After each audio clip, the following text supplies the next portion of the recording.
Hi everyone. I have been reading from C.S. Lewis's book, Four Loves.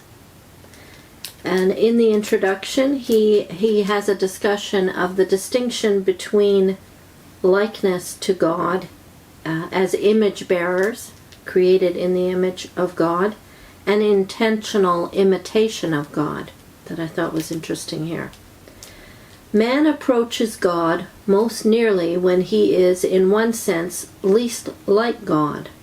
For what can be more unlike than fullness and need, sovereignty and humility, righteousness and penitence, limitless power and a cry for help? This paradox staggered me when I first ran into it. It also wrecked all my previous attempts to write about love. When we face it, something like this seems to result. We must distinguish two things, which might both possibly be called nearness to God. One is likeness to God. God has impressed some sort of likeness to himself, I suppose, in all that he has made. But secondly, there is what we may call nearness of approach. If this is what we mean, the states in which a man is nearest to God are those in which he is most surely and swiftly approaching his final union with God, vision of God, and enjoyment of God. And as soon as we distinguish nearness by likeness and nearness of approach, we see that they do not necessarily coincide. They may or may not. Perhaps an analogy may help. Let us suppose that we are doing a mountain walk to the village, which is our home. At midday, we come to the top of a cliff where we are, in space, very near it because it is just below us.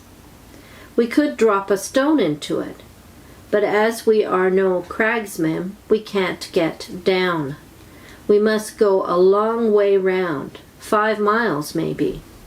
At many points during the detour, we shall statistically be far further from the village than we were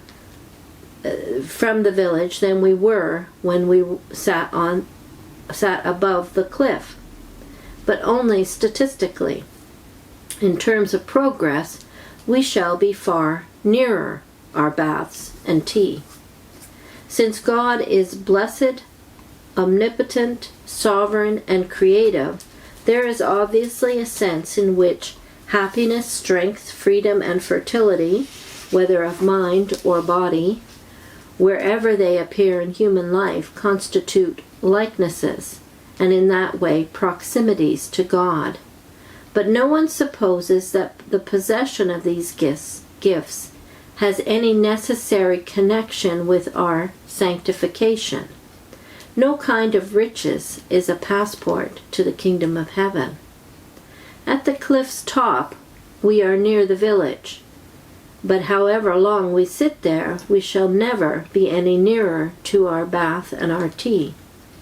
So here, the likeness, and in that sense nearness to himself, which God has conferred upon certain creatures and certain states of those creatures, is something finished, built in. What is near him by likeness is never, by that fact alone, going to be any nearer. But nearness of approach is by definition increasing nearness.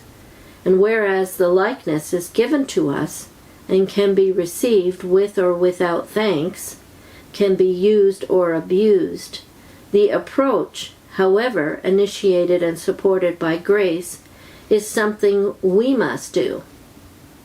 Creatures are made in their varying ways images of God, without their own collaboration or even consent. It is not so that they become sons of God. And the likeness they receive by sonship is not that of images or portraits. It is in one way more than likeness, for it is unison or unity with God in will. but this is consistent with all the differences we have been considering. Hence, as the better writer has said, our imitation of God in this life, that is, our willed imitation, as distinct from any of the likenesses which he has impressed upon our natures or states, must be an imitation of God incarnate. Our model is Jesus, not only of Calvary, but of the workshop, the roads, the crowds, the clamorous demands, the surly oppositions, the lack of our peace and privacy, of all peace and privacy and interruptions. For this, so strangely unlike anything we can attribute to the divine life in itself, is apparently not only like, but is, the divine life operating under human conditions. I must now explain why I have found this distinction necessary to any treatment of our loves.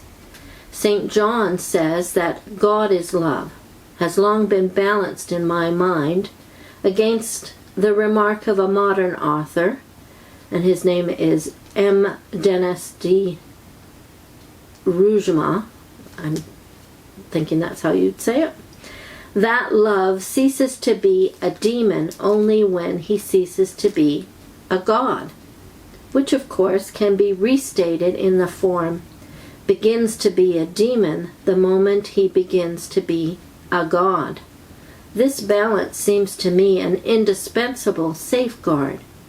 If we ignore it, the truth of God's love may slyly come to mean for us the converse, that love is God.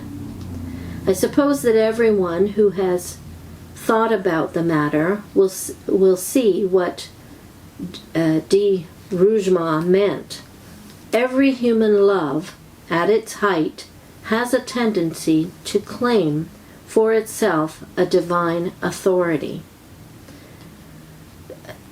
In his description here, I couldn't help but think of parent and child.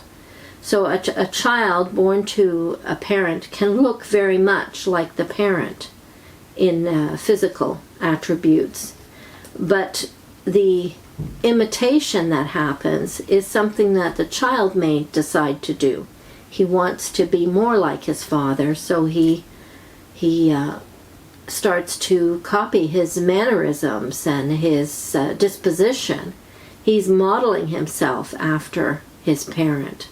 So I think that too is part of the distinction. There's a natural likeness, but there's a will in the child to imitate the other things that are likenesses of the parent.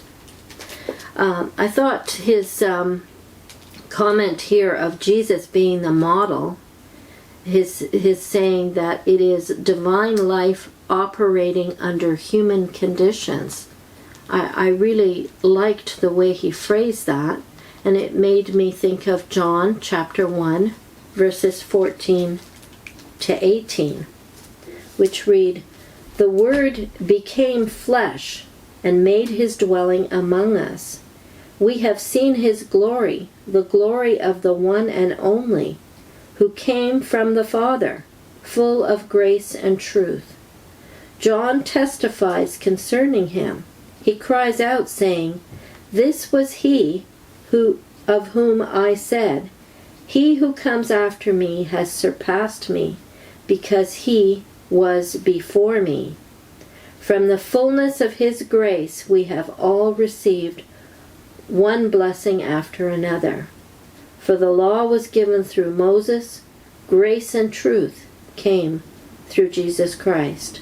No one has ever seen God, but God, the one and only, who is at the Father's side, has made him known."